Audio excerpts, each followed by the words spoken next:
Leksjon 1. Takknemlighet i et nytt land. God ettermiddag, Anna. Jeg har reflektert over de tidlige nybyggerne i dette landet. God ettermiddag, John. Det høres interessant ut. Hvilke aspekter har du vurdert?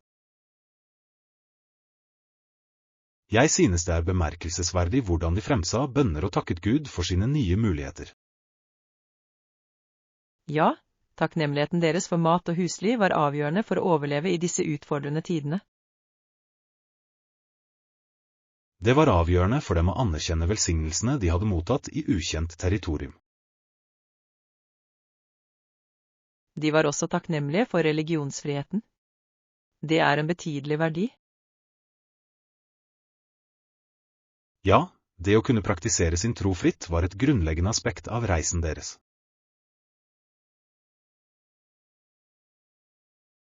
Det ga dem en følelse av håp og fellesskap. De kombinerte sin religiøse tro med hverdagslivet, og skapte et sterkt fundament.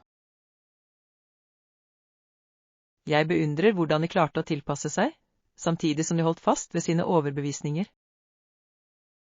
Denne tilpasningsevnen var viktig, spesielt i et nytt land fylt med utfordringer. Og hva med de vennlige indianerne? Samarbeidet deres spilte en betydelig rolle i nybyggernes overlevelse. Ja, hjelpen fra de amerikanske urfolkene var uvurderlig. De lærte nybyggerne viktige overlevelsesferdigheter. Kunnskapsutvekslingen skapte et bånd som kom begge gruppene til gode. Jeg lurer på hvordan interaksjonene må ha avviket fra forventningene. Det er sannsynlig at den første bekymringen har blitt til gjensidig respekt. Nybyggerne anerkjente viktigheten av å danne allianser for velstand. Det er viktig å anerkjenne disse sammenhengene i historien. Ja, uten hjelpen fra vennlige indianere ville livet vært betydelig vanskeligere. Deres felles kunnskap om jordbruk og jaktteknikker viste seg å være uvurderlig. Nybyggerne lærte å dyrke avlinger som passet til dette nye miljøet. Denne samarbeidsånden la grunnlaget for fremtidig samhandling. Det er fascinerende å tenke på hvordan takknemlighet og samarbeid definerte opplevelsene deres. Jeg setter pris på hvordan deres bønner og takknemlighet gjenspeiler en dyp anerkjennelse av deres omstendigheter. Det viser kraften i fellesskap, tro og samarbeid for å overvinne vanskeligheter. Historien deres er et vitnesbyrd om den vedvarende menneskelige ånden. Jeg tror vi kan lære mye av deres erfaringer. Absolutt. Hver historie lærer oss om motstandskraft og takknemlighet. La oss fortsette å hedre fortiden samtidig som vi ser frem mot en samlet fremtid. Leksjon 2. Oppdage hager i all slags vær. God ettermiddag, Anna. Har du utforsket hagene i nærheten av området vårt? God ettermiddag, John. Ja, selv på regn- eller snødager er det flere hager i nærheten av meg. Det høres spennende ut. Hvilke hager har du besøkt i det siste? Jeg besøkte den botaniske hagen forrige uke. Den var vakker til tross for været. Botaniske hager kan være fortryllende, selv i lett regn. Hva så du? Jeg likte de livlige fargene på blomstene. Regnet ga kronbladene en nydelig glans.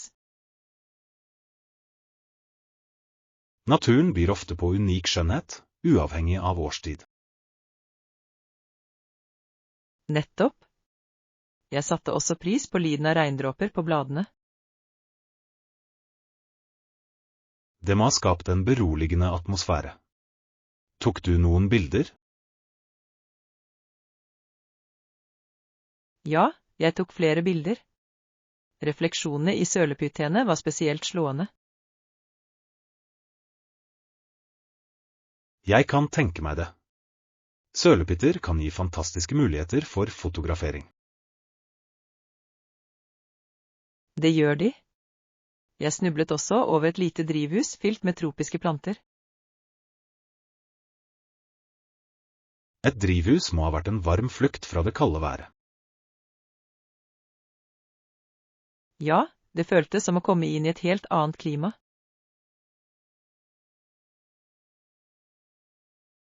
Har du besøkt noen andre hager om vinteren eller i regnvær? Jeg besøker ofte den nærliggende felleshagen. Den er nydelig, selv når det er grått ute. Jeg setter pris på innsatsen lokalsamfunnene legger ned i å vedlikeholde slike hager. De tilbyr ferske råvarer og blomster til alle, noe som er hjertevarmende. Hva annet liker du ved å besøke felleshagen?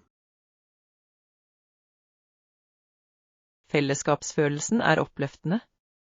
Jeg møter ofte hyggelige naboer der.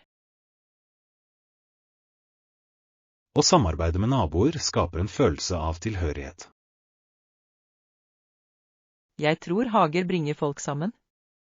Å dele tips om hagearbeid fremmer kameratskap. Det er et flott aspekt ved fellesskapshagearbeid. Er det noen kommende arrangementer i din lokale hage? Ja, de planlegger et vinterverksted om planteteknikker. Det høres ut som en fantastisk mulighet til å lære å vokse. Jeg planlegger å delta. Jeg vil gjerne forbedre hageferdighetene mine. Det er flott å fortsette å utvide kunnskapen din. Hagearbeid kan være utrolig givende. Jeg er enig. Å se planter blomstre gir meg en følelse av mestring. Kanskje jeg burde bli med deg på workshopen. Jeg trenger noen hageråd. Du er velkommen. Det blir gøy å lære sammen. Jeg gleder meg til det. Å lære om hager gir oss en dypere forståelse av naturen. Absolutt. Uansett vær er hage skatter som venter på å bli utforsket. La oss omfavne våre lokale hager og deres skjønnhet, uansett vær. Leksjon 3. Observasjon av naturens vekst. God morgen, Anna. Har du hatt mulighet til å sjekke hagen i det siste? God morgen, John. Ja, jeg har besøkt hagen hver dag. Det er fantastisk. Å observere forandringer i naturen kan være veldig givende. Ja, virkelig. Jeg elsker å se hvordan plantene har vokst for hver dag som går. Å holde oversikt over veksten deres er en strålende idé. Hvordan registrerer du endringene? Vi skriver ned alle endringene som skjer i plantene hver dag. Det høres ut som et engasjerende prosjekt. Hvilke spesifikke endringer observerer du? Jeg noterer høyden på hver plante, antall blader og eventuelle blomster som blomstrer. Disse detaljene er viktige for å forstå planteutvikling. Jeg legger også merke til fargen på bladene, da det kan indikere helsen deres. Det er et viktig aspekt. Friske planter viser livlige farger. Jeg synes det er fascinerende å observere hvor raskt de kan reagere på ulike forhold. Ja, de reagerer på sollys, vann og til og med temperaturendringer. Jeg la merke til at noen planter trives i direkte sollys, mens andre foretrekker skygge. Å forstå disse preferansene kan forbedre hagestell betraktelig. Nettopp. Vi har lært mye om behovene deres gjennom nøye observasjon. Har du møtt noen overraskelser i observasjonene dine? Ja, en av plantene blomstret uventet tidlig denne sesongen. Det er spennende. Tidlig blomstring kan indikere gunstige vekstforhold. Jeg ble begeistret over å se de livlige fargene. Det gledet hele hagen. Jeg kan tenke meg at det å dokumentere disse overraskelsene gjør prosjektet enda mer berikende. Det gjør det virkelig. Hver dags observasjoner skaper en vakker fortelling om vekst.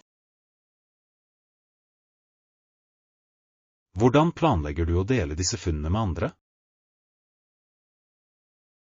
Jeg har som mål å samle alt i en dagbok. Fotografier vil følge notatene. Det høres ut som en fantastisk måte å feire hagereisen din på. Jeg håper å inspirere andre til å sette pris på naturens skjønnhet. Å dele erfaringene dine kan motivere folk til å få en tilknytning til hagearbeid. Ja, det er en fantastisk hobby som fremmer både avslapping og læring. Det er også en praktisk måte å bidra til miljøet på. Jeg er enig. Hjemmehager kan forbedre det biologiske mangfoldet. Jeg gleder meg til å se hagejournalen din når du har satt sammen den. Jeg skal sørge for å dele det med dere. Jeg er spent på fremgangen vår. Sammen kan vi fortsette å utforske naturens og vekstens underverker. Leksjon 4. Planlegging for eventyr. God morgen, Anna. Har du tenkt på den kommende turen vår? God morgen, John. Ja, jeg har vurdert reiseruten. Jeg er enig i at det er viktig å planlegge hovedattraksjonene. Absolutt. Vi bør dekke severdighetene vi må få med oss for å maksimere opplevelsen.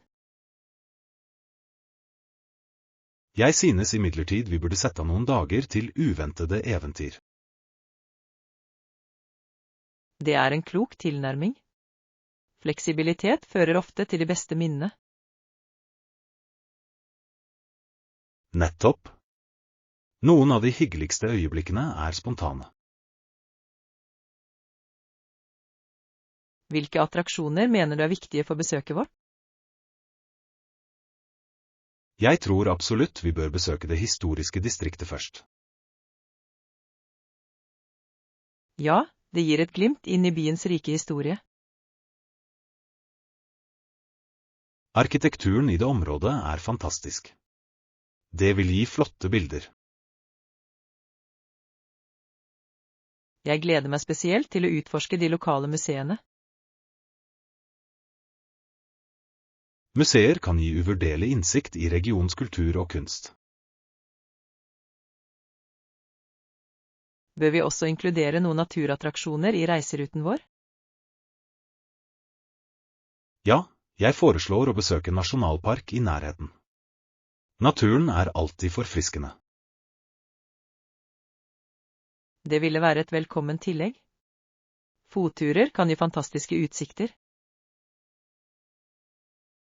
Vi må sjekke værmeldingen før vi planlegger turene våre. Værforholdene kan påvirke planene våre betydelig. Når vi har etablert hovedattraksjonene, kan vi lage en fleksibel daglig timeplan. Jeg liker ideen om å ha en løs plan.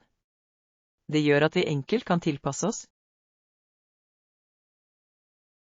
Burde vi også sette av litt tid hver dag til avslapping? Ja, nedetid viktig. Det hjelper oss å lade opp til neste eventyr.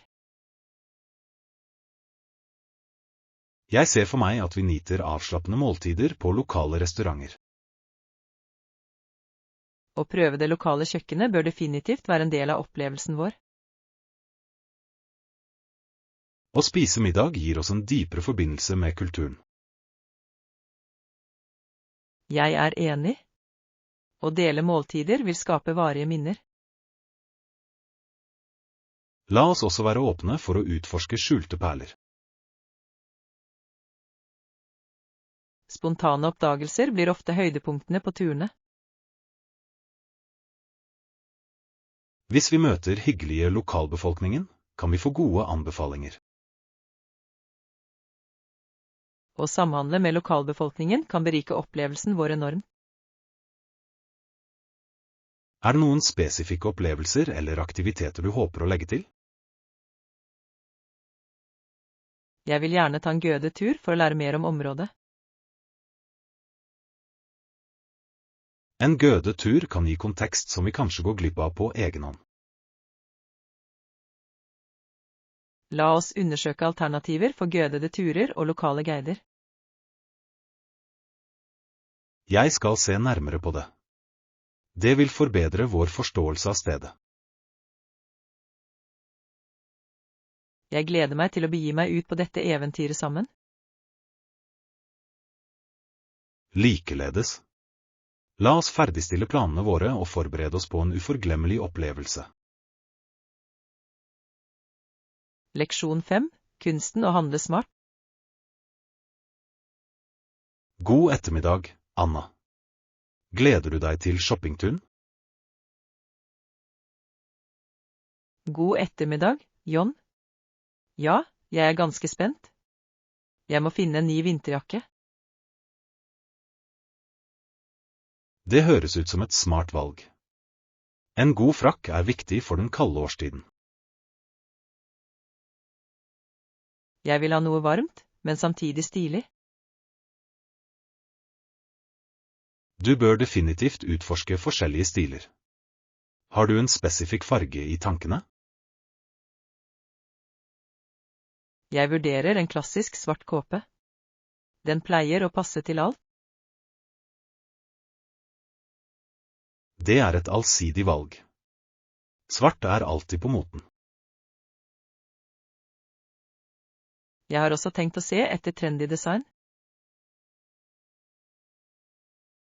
Det en god idé. Du kan finne unike ting som skiller seg ut. Jeg må huske å sjekke prisen også. Ja, ikke glem å sjekke prisen. Det viktig å holde seg innenfor budsjettet. Selvfølgelig. Jeg skal sørge for at det passer min økonomiske plan. Planlegging på forhånd hjelper deg med å unngå impulskjøp. Nettopp. Jeg har en tendens til å bli revet med når jeg ser noe jeg liker. Det lett å bruke for mye penger når man handler uten en strategi. Jeg lager en liste over ting jeg trenger før jeg drar til butikken.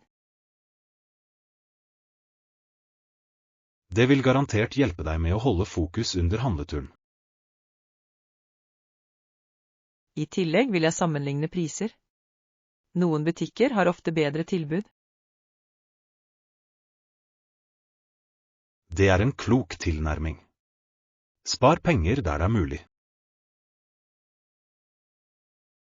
Jeg har også vurdert å sjekke rabatter på nettet.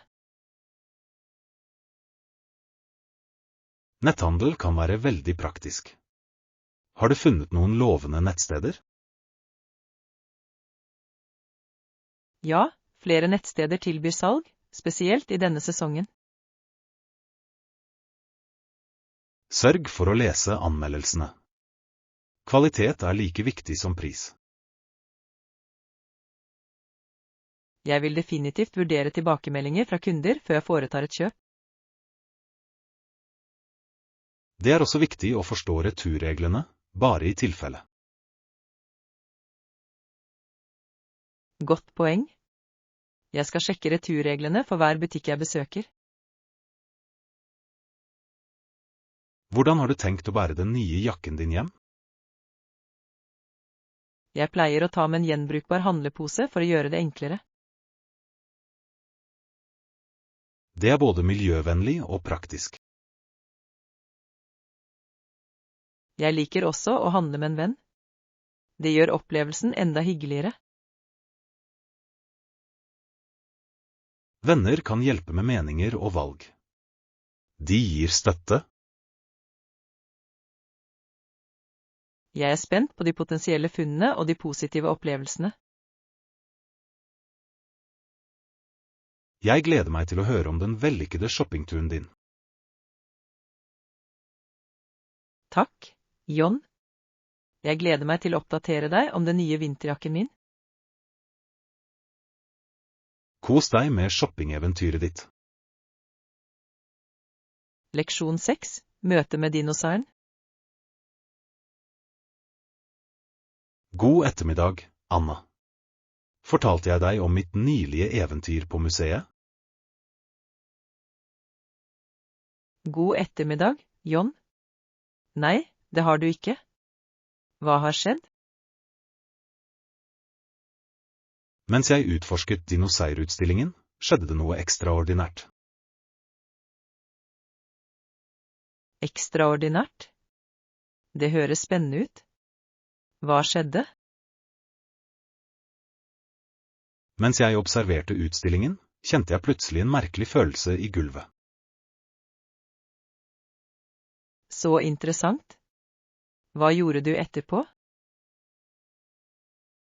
Så jeg en dinosaur i naturlig størrelse bli projisert over utstillingen. En projeksjon? Det må ha vært imponerende. Hvordan så det ut? Dinosauren virket så realistisk. Det så ut som om den streifet rundt i museet. Jeg kan bare forestille meg spenningen ved å se en slik gigantisk dinosaur. Ja. Akkurat idet jeg skulle til å nyte utsikten, begynte dyrets hud å renne. Løpe? Hvordan kan det se ut som om det løper? Projeksjonen skapte en fantastisk illusjon. Den ga inntrykk av en skapning i bevegelse. Det høres virkelig fengende ut. Hvordan reagerte publikum? Alle gispet av forbauselse. Atmosfæren var elektrisk. Jeg vedder på det. En så levende opplevelse kan gjøre historien levende. Det føltes som om vi var vitne til et lite stykke av den forhistoriske verden. Jeg setter pris på hvordan teknologi kan forbedre vår forståelse av historie. Denne opplevelsen var absolutt uforglemmelig. Den vekket min nysgjerrighet for dinosaurer. Hva annet lærte du under besøket? Jeg oppdaget fascinerende fakta om leveområdene og atferden deres. Å forstå omgivelsene deres er viktig for å sette pris på deres eksistens. Jeg ble spesielt overrasket over hvor langt forskere har kommet til å gjenskape disse eldgamle skapningene. Fremskrittene innen paleontologi er imponerende. Det åpner nye veier for utforskning. Jeg vurderer å besøke flere naturhistoriske museer i fremtiden. Det høres ut som en fantastisk idé. Hvert museum tilbyr unike innsikter. Jeg tror at engasjerende opplevelser kan vekke lidenskap og nysgjerrighet i læring. Å engasjere seg i historie kan inspirere oss til å sette pris på vår nåtid. Etter denne opplevelsen vil jeg garantert fordype meg i studiet av dinosaurer. Jeg gleder meg til å høre om din nyvunne kunnskap. Det blir spennende å dele flere eventyr i fremtiden. Leksjon 7. Å finne den perfekte leiligheten. God ettermiddag, Anna. Hvordan går det med søket etter en ny leilighet? God ettermiddag, John. Det går bra, takk. Jeg er veldig nøye med kravene mine. Det er smart. Hvis du finner et sted som oppfyller alle dine krav, vil det være verdt innsatsen. Absolutt. Jeg har en liste over nødvendige ting jeg ønsker meg i mitt nye hjem. Hvilke spesifikke fasiliteter ser du etter? Jeg ønsker meg et romslig kjøkken. Matlaging er en av mine favoritthobbyer. Et romslig kjøkken kan forbedre matlagingsopplevelsen din. Andre fasiliteter? Jeg skulle gjerne hatt en balkong eller terrasse. Uteplass er viktig for meg. En balkong eller terrasse gir et flott område for avslapning. Jeg ser for meg å nyte morgenkaffe mens jeg leser en bok ute. Det høres herlig ut. Hva med parkeringsmuligheter? Ja, praktisk parkering er viktig. Jeg vil ikke slite med å finne en plass. Smart valg. Å ha anvist parkering kan spare tid og frustrasjon. Jeg vurderer også vaskeritjenester. Jeg foretrekker å ikke måtte dra til vaskerier. Vaskerom i leiligheten kan forenkle livet ditt betraktelig. Nettopp. Jeg vil sørge for at jeg har alt jeg trenger innen rekkevidde. Har du tenkt på plasseringen av leiligheten? Ja, jeg vil være i nærheten av matbutikker og offentlig transport. En sentral beliggenhet kan faktisk gjøre daglige gjøremål mye enklere. Tilgjengelighet er avgjørende for min livsstil og sosiale aktiviteter. Leter du også etter et dyrevennlig fellesskap? Ja. Jeg planlegger å adoptere en katt, så jeg trenger et sted som tillater kjæledyr. Det er spennende. Et kjæledyr kan gi så mye glede til et hjem. Jeg er enig. De gir selskap og varme. Jeg håper du finner et sted som oppfyller alle disse kravene. Takk, John. Jeg har vært flittig i søket mitt. Har du funnet noen lovende oppføringer så langt? Ja, jeg har noen potensielle kandidater. Jeg skal besøke noen denne uken. Å besøke steder vil hjelpe deg med å få en bedre følelse av leilighetene. Jeg tror det møte den personlige er avgjørende for å ta den riktige avgjørelsen. Stol på magefølelsen din. Hvis det føles riktig, er det ofte det. Absolutt. Jeg skal holde dere oppdatert om fremgangen min. Jeg gleder meg til å høre om din nye leilighet. Leksjon 8. Viktigheten av vaksinasjoner. God ettermiddag, Anna. Har du hørt om viktigheten av vaksiner i det siste? God ettermiddag, John. Ja, jeg har lest mye om dem. Vaksinasjoner er viktige for folkehelsen. De forhindrer at pasienten får alvorlige sykdommer. Absolutt. De har vært en betydelig faktor i å redusere sykdom globalt. Under mitt siste besøk på klinikken forklarte legen hvordan vaksiner fungerer. Det er fascinerende.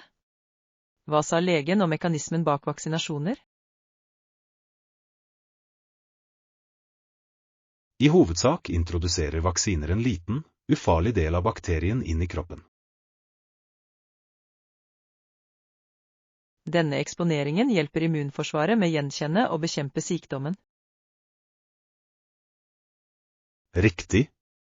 Det forbereder immunforsvaret vårt til å reagere raskt hvis vi blir eksponert senere. Det er imponerende hvordan vitenskapen har utviklet disse forebyggende tiltakene. Ja, det er sant. Vaksiner har utryddet visse sykdommer, som for eksempel kopper. Det er en bemerkelsesverdig prestasjon. Folkehelsetiltak kan redde utallige liv. Samfunnet drar stor nytte av det når en betydelig del av befolkningen er vaksinert. Flokkimmunitet bidrar til å beskytte de som ikke kan vaksineres av medisinske årsaker. Nettopp. Det understreker viktigheten av omfattende vaksinasjonsarbeid. Har du fått alle vaksinene dine? Ja, jeg sørger for å være oppdatert på alle anbefalte vaksiner. Jeg prøver å gjøre det samme. Det er vårt ansvar å beskytte oss selv og andre. Kjenner du til kommende vaksinasjonskampanjer i vårt område? Jeg hørte om en lokal kampanje som tilbyr gratis influensavaksine neste måned. Det er en flott mulighet. Influensavaksiner kan redusere virkningen av sesongmessige utbrudd.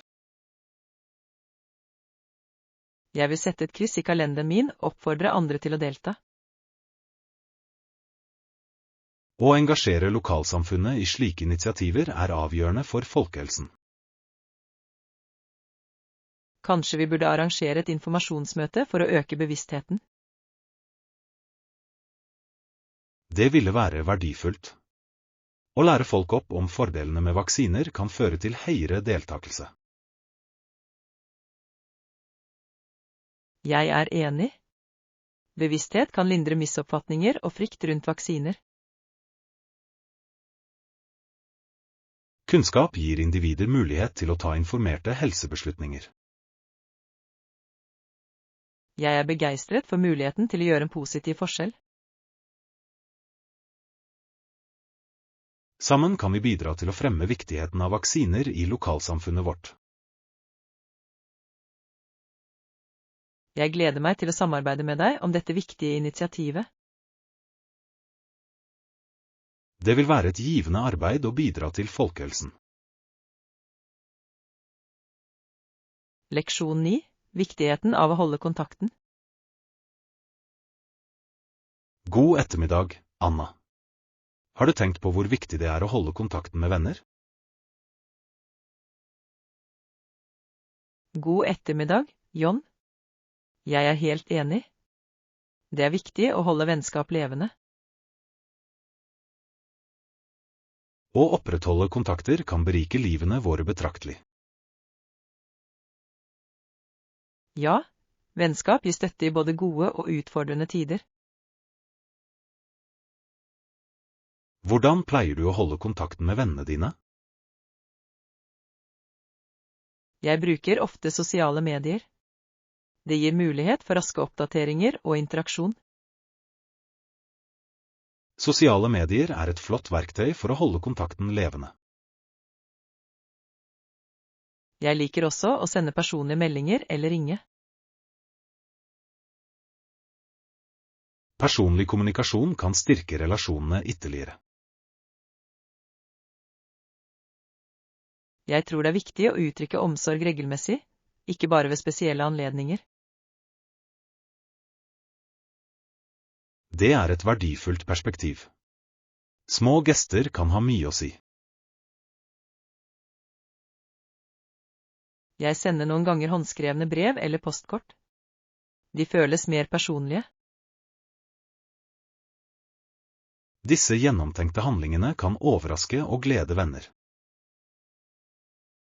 Jeg prøver også å huske bursdager og milepæler. Å feire dem styrker båndene mellom dem. Ja, det å anerkjenne viktige øyeblikk viser at du verdsetter vennskapet. Jeg har også erfart at det er viktig å organisere regelmessige møter.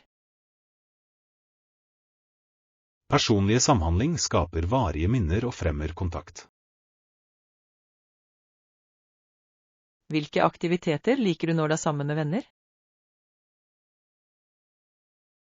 Jeg liker å ha spillkvelder. De er morsomme og oppmuntrer til latter. Spillkvelder er alltid fantastiske. De legger til rette for opplevelser av tilknytning. Jeg liker også å ta en kaffe eller utforske parker sammen. Det er utmerkede måter å nyte hverandres selskap i en avslappet atmosfære. Jeg setter pris på hvordan meningsfulle samtaler kan utvikle seg fra enkle utflukter. Ja, det er ofte i slike tider at dypere forbindelser dannes. Har du noen gang møtt utfordringer med å opprettholde vennskap?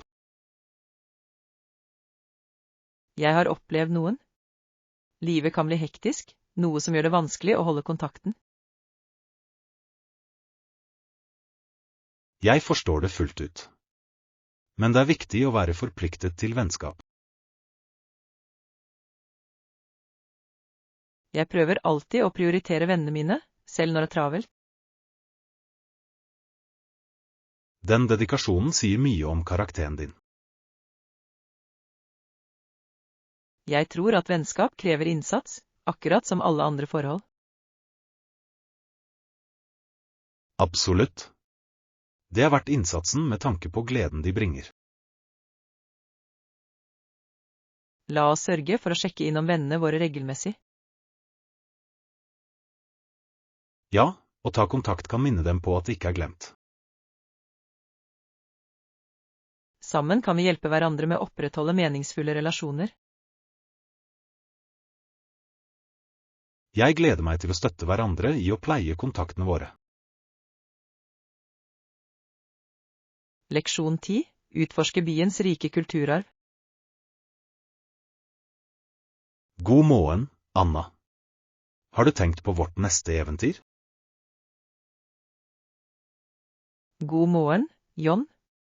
Ja, jeg gleder meg til å utforske byens historiske landemerker. Det høres spennende ut. Historiske landemerker har ofte fascinerende historier. Det gjør de. Hvert landemerke gjenspeiler byens historie og kultur. Jeg er enig. Hvilke spesifikke landemerker er du interessert i å besøke? Jeg skulle gjerne sett det historiske distriktet. Jeg har hørt at det er rikt på arkitektur. Arkitekturen der er bemerkelsesverdig. Den forteller historien om byens utvikling. I tillegg bør vi besøke museer mens vi utforsker. Museer gir uvurderlig innsikt i byens fortid og kulturarv. Hvilke museer anbefaler du? Historisk museum er et must. Det viser frem gjenstander fra ulike perioder.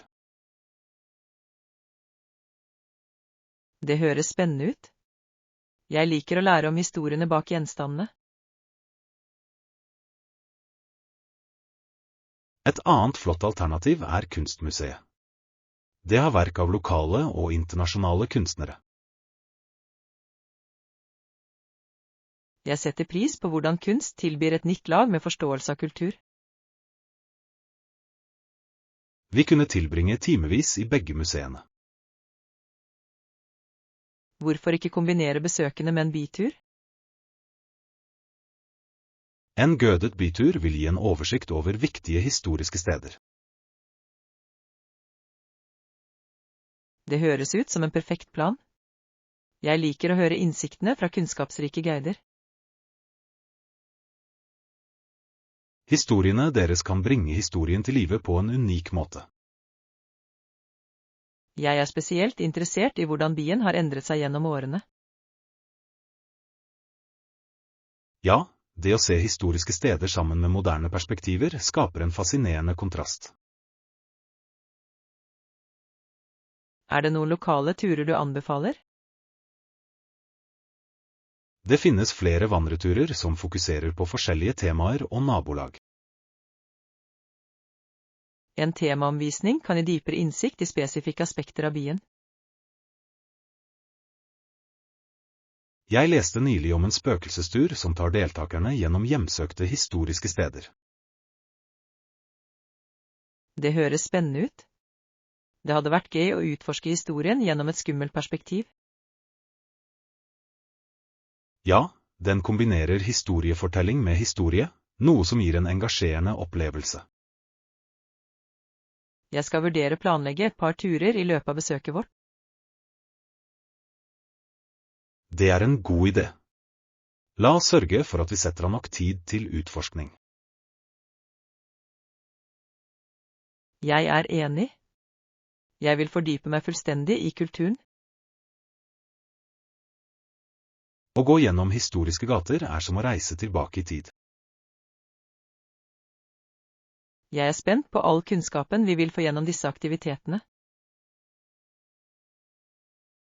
Sammen kan vi skape fantastiske minner, slik som Leksjon 11. Sikre sikkerhet gjennom teknologi.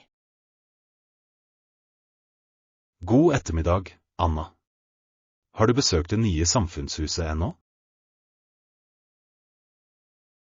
God ettermiddag, John. Ja, jeg har besøkt det. Det er imponerende. Jeg hørte at hele anlegget er overvåket av CCTV-kameraer. Det er flott. Sikkerhet er en topprioritet for fellesområder. Ja, det er sant. Det gir trygghet å vite at det er overvåking på plass. Det forsikrer familier om at barna deres kan leke trygt. Sikkerhetstiltak oppfordrer flere til å bruke fasilitetene. Jeg er enig. Et trygt miljø fremmer engasjement i lokalsamfunnet. Var sentrum overfylt da du besøkte det?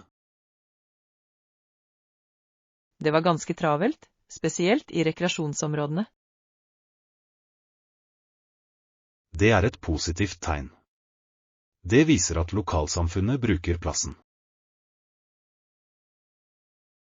La du merke til noen andre sikkerhetsfunksjoner? Jeg så nødknapper plassert på strategiske steder. Det er utmerket. Rask tilgang til hjelp kan være avgjørende i nødstilfeller. Ja, og det å ha godt trente ansatte til stede gir et ekstra lag med sikkerhet. Jeg satte pris på hvor imøtekommende personalet var under besøket mitt. De skaper en vennlig atmosfære samtidig som de ivaretar sikkerhet. Var det noen andre fasiliteter som imponerte deg? Jeg syntes treningssenteret var godt utstyrt. Det passer for ulike treningsnivåer. Det er oppmuntrende. Et allsidig treningssenter fremmer folkehelse. Jeg likte også de romslige flerbruksrommene for arrangementer og kurs. Disse rommene kan legge til rette for ulike aktiviteter og fremme samhandling i lokalsamfunnet. Jeg tror at det å inkludere ulike programmer kan bidra til å bringe ulike grupper sammen. Absolutt. Det fremmer inkludering og delte opplevelser. Har du vurdert å bli med i noen kurs eller klubber på senteret? Ja, jeg vurderer å bli med på en yogatime. Det høres forfriskende ut. Yoga er en fantastisk praksis. Den forbedrer både fysisk og mental velvære. Jeg synes det er fristende å komme i kontakt med andre som deler lignende interesser. Å engasjere seg i lokalsamfunnet kan skape varige vennskap. Jeg setter pris på innsatsen som gjøres for å ivareta sikkerheten og fremme aktivitet. Etter hvert som vi blir mer involvert, kan samfunnet vårt blomstre. Vi bør oppmuntre flere til å bruke senteret og ressursene det har. Sammen kan vi bidra til å skape tilhørighetsfølelse i lokalsamfunnet vårt. Leksjon 12. Viktigheten av ferske ingredienser. God morgen, Anna. Forbereder du deg til dagligvarehandelen i dag? God morgen, John. Ja, jeg lager en liste over tingene jeg trenger. Det høres organisert ut. Ikke glem å kjøpe litt grønnsaker også. Og ja, jeg skal legge det til på listen. Min ferske grønnsaker er viktige.